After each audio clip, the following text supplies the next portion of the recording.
안녕하세요. 공부하는 유선생의 유선생입니다.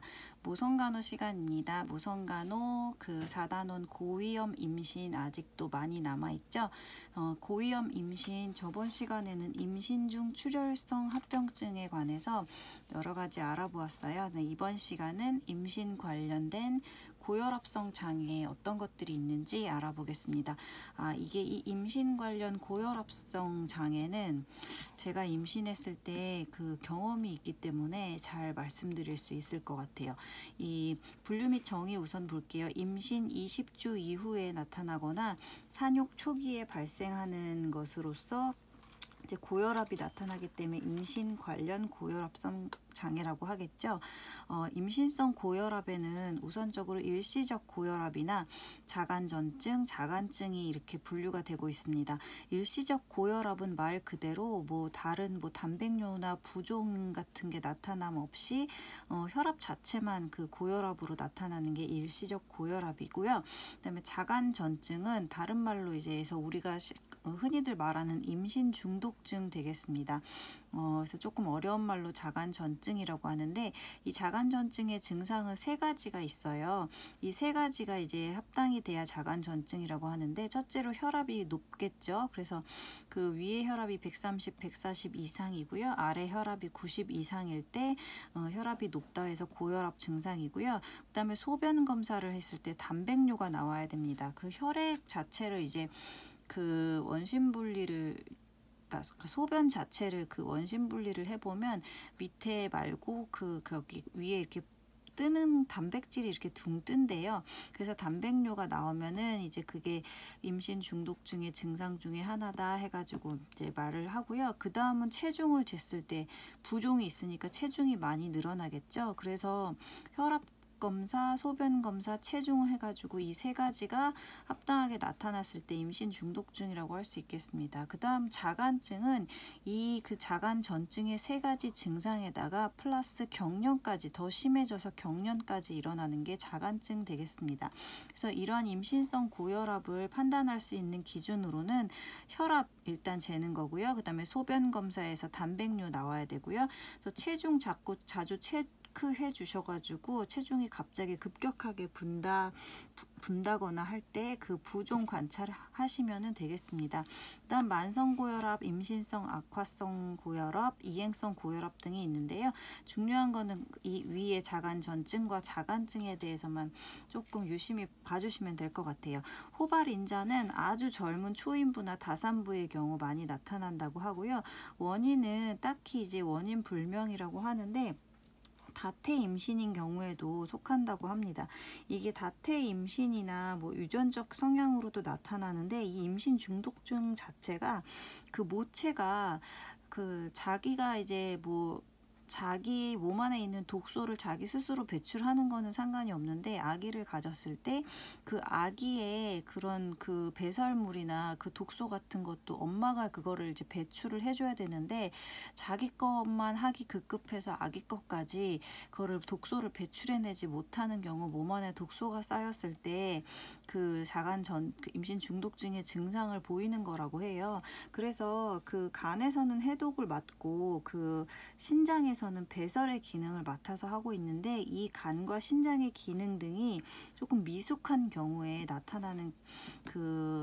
나타난다고 합니다. 그래서 이런 것들이 이제 다태 임신이나 그런 것들에 의하지 않을까라고 말을 하는 것 같아요. 그다음에 자간전증으로 인해서 나타나는 영향은 자궁 내 태아가 성장 제한을 초래합니다. 아무래도 혈압이 높아지고 단백뇨 부종이 나타나면 아이를 끝까지 이제 뱃속에 품고 있을 수가 없죠. 그래서 빨리 이제 조기 출산을 하게 되는데, 그래서 태아의 성장이 이제 제한되는 나쁜 점이 있다고 할 수 있겠어요. 그래서 태반의 관류 손상 때문에 나타난다고 하고요.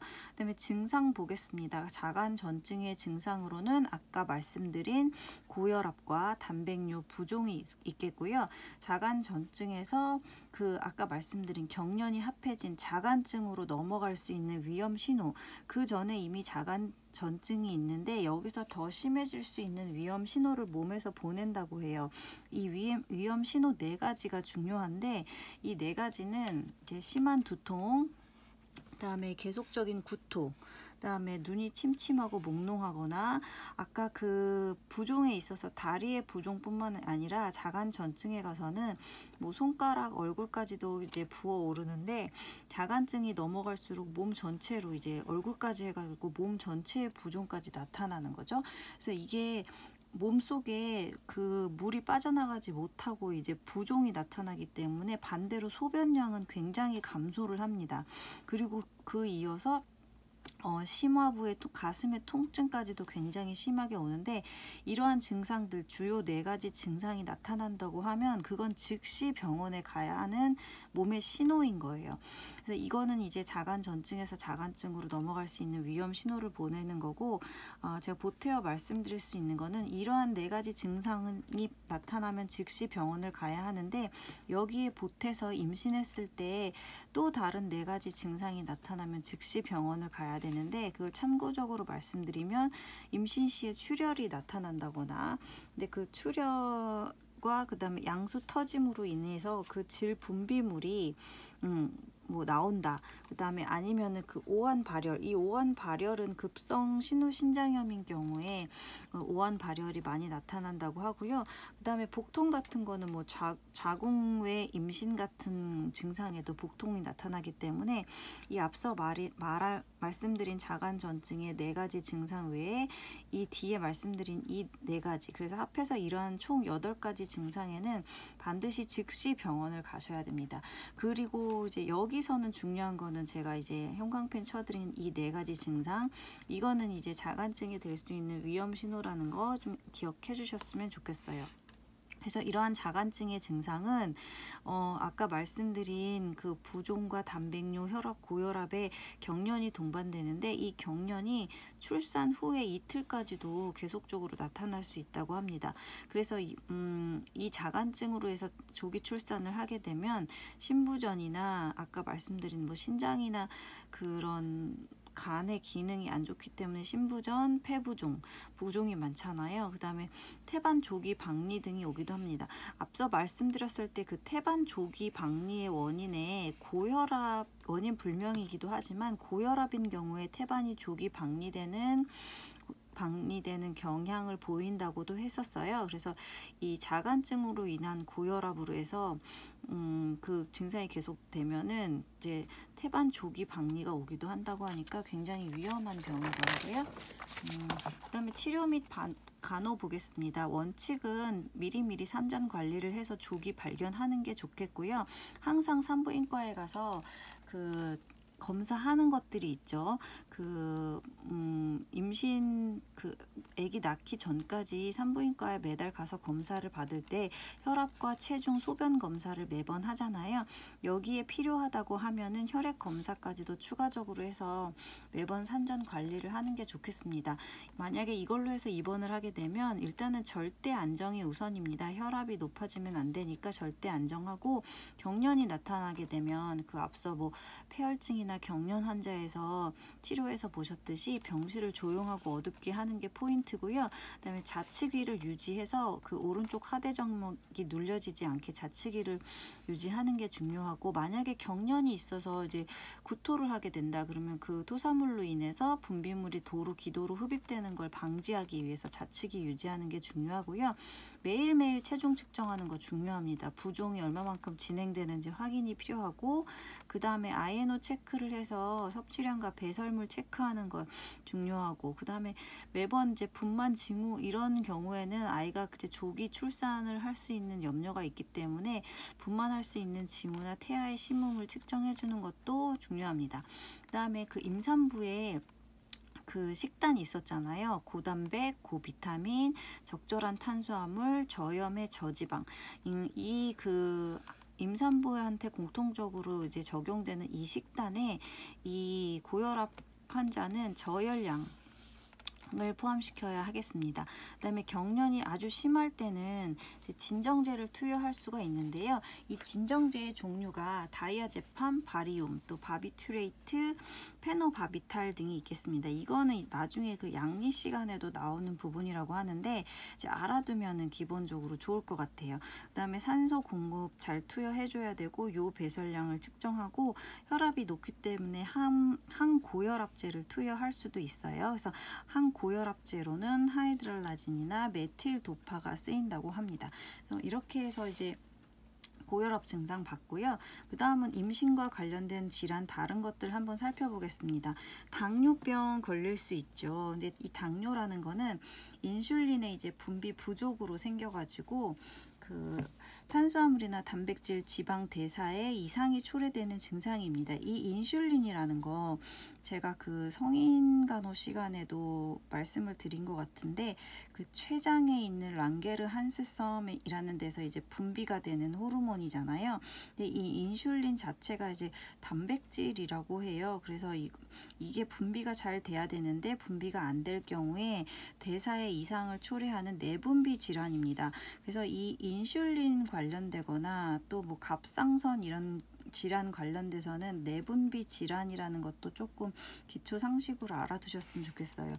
큰 병원에 갔을 때 뭐 인슐린이나 갑상선 관련돼서는 어느 과에 가서 진료를 봐야 되는지 이런 거 뭐 이제 궁금할 때 그게 내분비 질환이더라고요. 그래서 그 내분비과로 가시면 될 것 같고 여기서는 이제 당뇨에서 중요한 거 임신이 당뇨에 미치는 영향은 좀 어려운 게 많은데 이제 이 임신이 당뇨에 미치는 영향을 읽고 넘어가겠습니다. 태반에서 분비되는 여러 가지 호르몬들이 인슐린하고 만났을 때 이제 그게 합해져서 좋은 영향을 선한 영향을 주는 게 아니라 서로 이제 기량 작용을 하는 거죠. 잘 안 맞는 거예요. 그래가지고 당뇨가 나타나기도 하고요. 또 부신 피질 호르몬이 증가됨으로써 과혈당이 오는 거예요.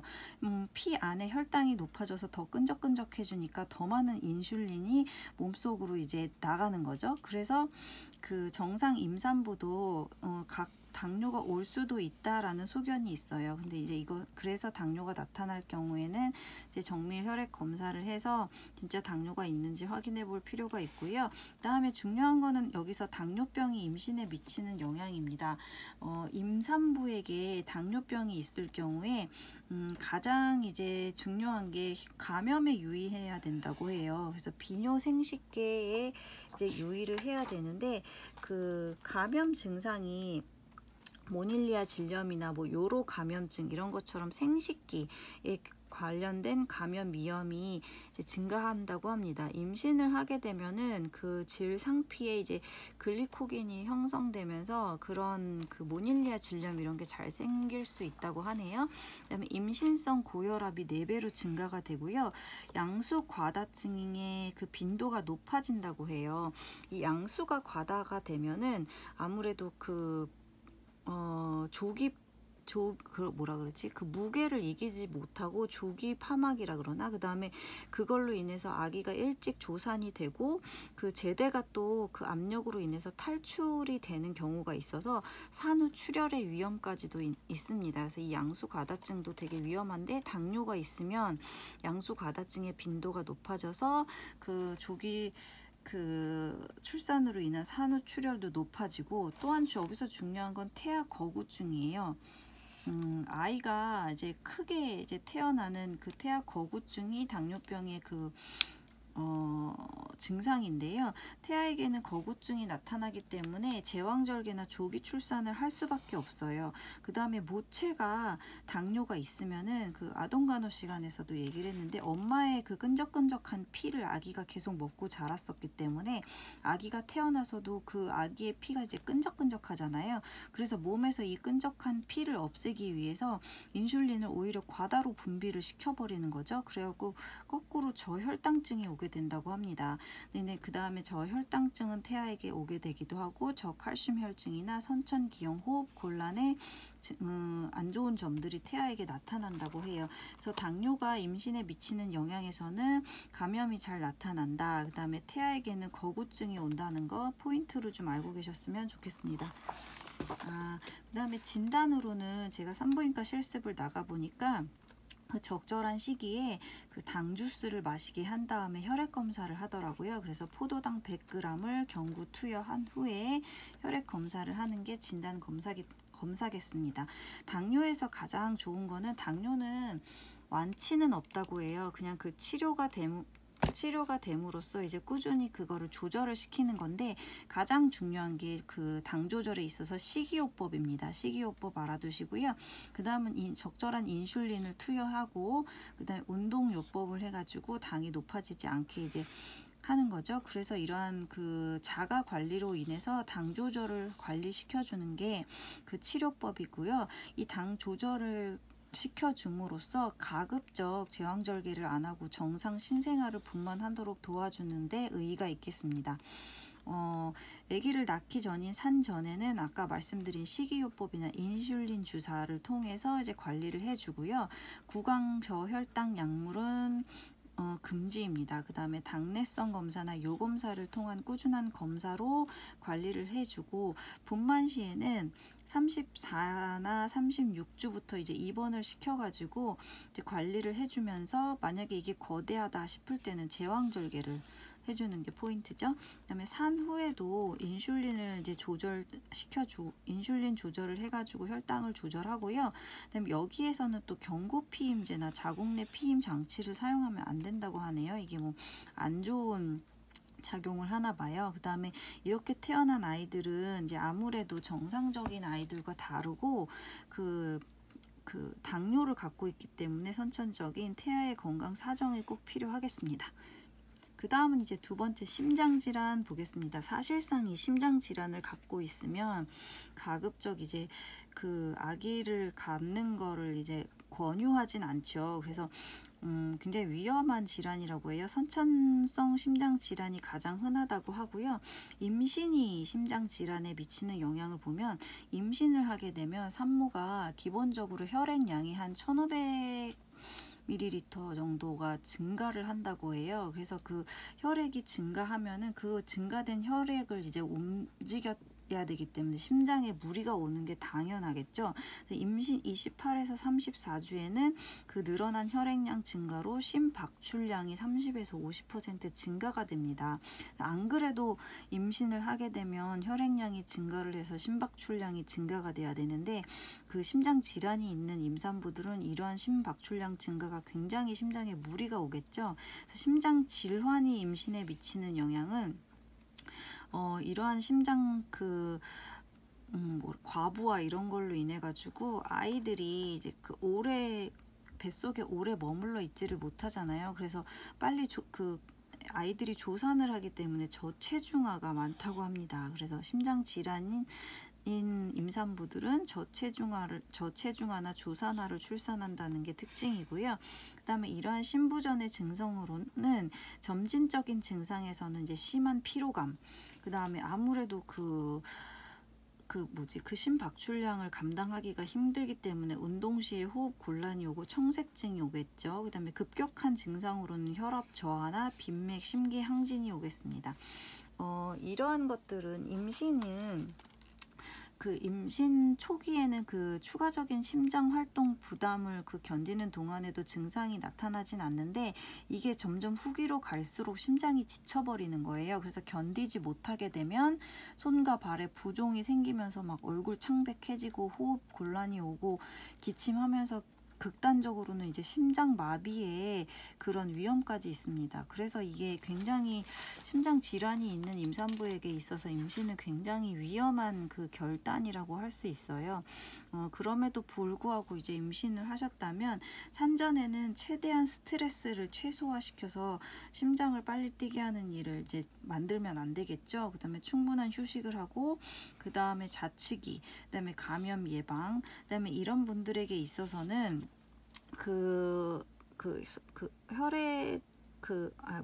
혈액을 이제 충분히 만들 수 있는 고철분 영양식을 먹어야 되고요. 그 다음에 이제 약물을 투여해 줄 수 있는데 항생제나 진정제, 특이하게 이제 강심제를 투여할 수 있다는 게 포인트입니다. 강심제 저희 기본 간호 시간에 배웠죠. 그 맥박을 떨어뜨리는 약이에요.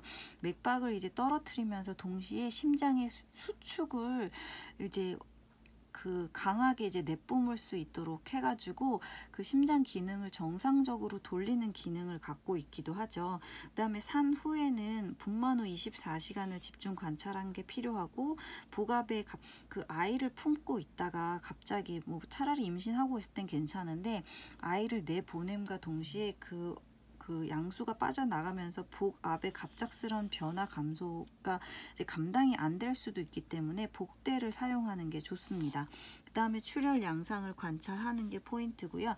그래서 여기 이 심장 질환에서는 중요한 내용은 이제 심장 질환으로 임신에 미치는 영향은 저체중 알을 낳을 수 있고, 그 다음에 뭐 고철분의 그 식단을 해야 되면서 충분한 휴식을 취해야 된다. 뭐 이런 것들 좀 복대 사용하고 이런 거 기억해 주시면 될 것 같습니다. 그래서 오늘도 굉장히 어려운 내용 많이 했는데요.